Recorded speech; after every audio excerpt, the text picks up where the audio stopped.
Imagine opening your mailbox and finding a bill for nearly $13,000 for a single trip to the emergency room.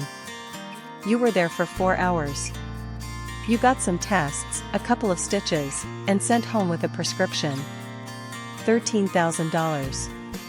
According to a study published in the American Journal of Public Health, about 2/3 of personal bankruptcies in the United States are tied to medical bills. And emergency room charges are one of the biggest reasons why. But here's the thing nobody tells you, those first numbers on your ER bill are almost never the final numbers. Today, I'm going to show you exactly how to fight back, and how real people are cutting their ER bills by 50, 70, even 90%. Hey there, and welcome back to the channel.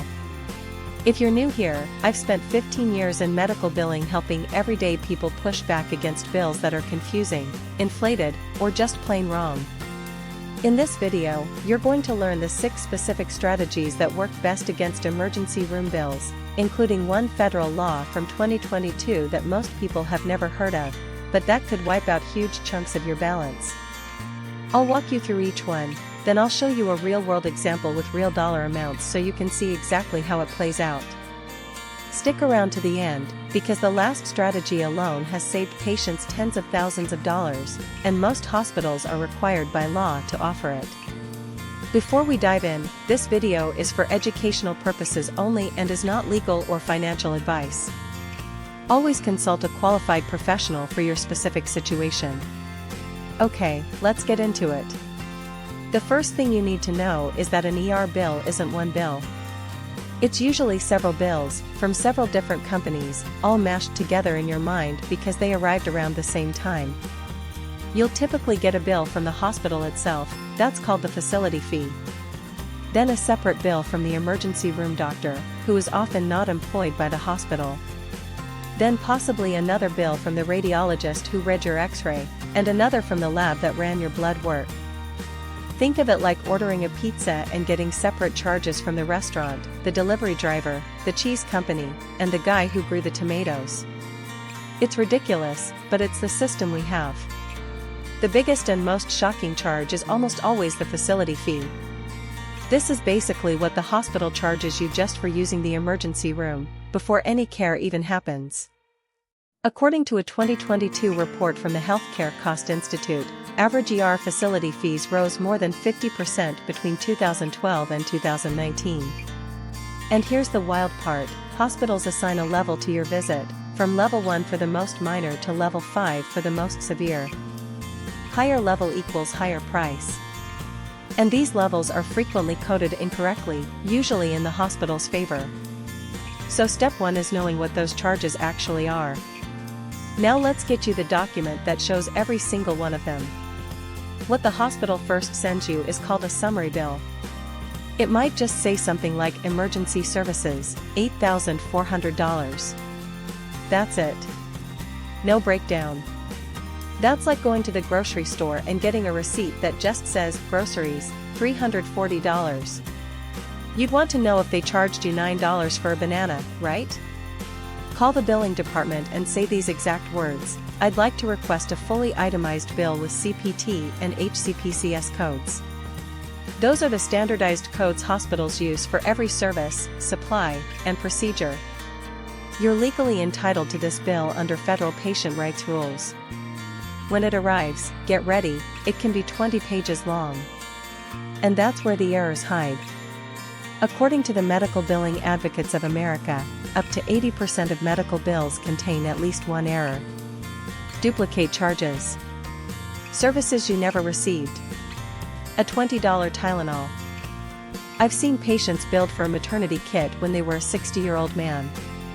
Read every line. This one is huge. In January 2022, a federal law called the No Surprises Act went into effect. Here's what it does in plain English: if you go to the emergency room, you cannot be balance billed for out-of-network care. Balance billing is when a doctor who doesn't take your insurance charges you the difference between what your insurance paid and their full price. So even if the ER doctor who treated you wasn't in your insurance network, they can only charge you what your in-network copay or co-insurance would have been. This is according to the Centers for Medicare and Medicaid Services, CMS.gov. If you got a big bill from an ER doctor or an anesthesiologist or a radiologist that seems way higher than your normal copay, there's a very good chance it's illegal under this law. You can file a complaint at CMS.gov or call the No Surprises Help Desk at 1-800-985-3059.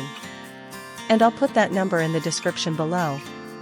Real talk, many hospitals still send these bills anyway, hoping you don't know your rights. Now you know. Remember those 5 ER levels I mentioned? Here's where they matter. Upcoding is when a hospital bills for a higher level of service than what actually happened. According to a Kaiser Family Foundation analysis, the share of ER visits coded at the highest, most expensive levels has skyrocketed over the past decade, even though patient conditions haven't gotten proportionally more severe. What does that mean for you? If you went to the ER with a sprained ankle and got a level 5 charge, which is supposed to be for life-threatening emergencies, that's a red flag. Compare what happened in your visit to the descriptions of each level. You can find those on the American College of Emergency Physicians website. If your visit doesn't match the level you were billed, write a letter to the billing department disputing it. Ask them to justify the coding based on the specific services provided. I'll include a free template letter in the video description. Use it. It works. Here's a secret hospitals don't advertise: the price on your bill is almost never the real price. It's what's called the chargemaster rate, basically the sticker price at a car dealership. Insurance companies negotiate it down to a fraction. And you can too. Call the billing department and ask for the cash price or self-pay discount. If you're uninsured or paying out of pocket, many hospitals will drop the bill by 30 to 60% just for asking. If you have insurance and still owe a big balance, ask what they'd accept as a lump sum settlement. According to NerdWallet, patients who negotiate their medical bills successfully reduce them by an average of around 40%. Say something like, "I've reviewed my bill and I'm not able to pay the full amount. I can pay X dollars today to settle this in full. Can you help me?" Be polite. Be persistent. And get any agreement in writing before you pay. This is the strategy most people don't know about, and it can wipe out your bill entirely. Every nonprofit hospital in the United States is required by federal law, under Section 501(r) of the tax code, to offer financial assistance, also called charity care, to patients who qualify. And most for-profit hospitals offer it too, though they're not required to. Depending on your income, you may qualify to have your bill reduced by 50%, 75%, or even eliminated completely.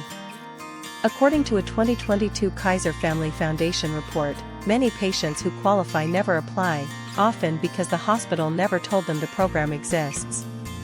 Go to the hospital's website and search financial assistance or charity care policy.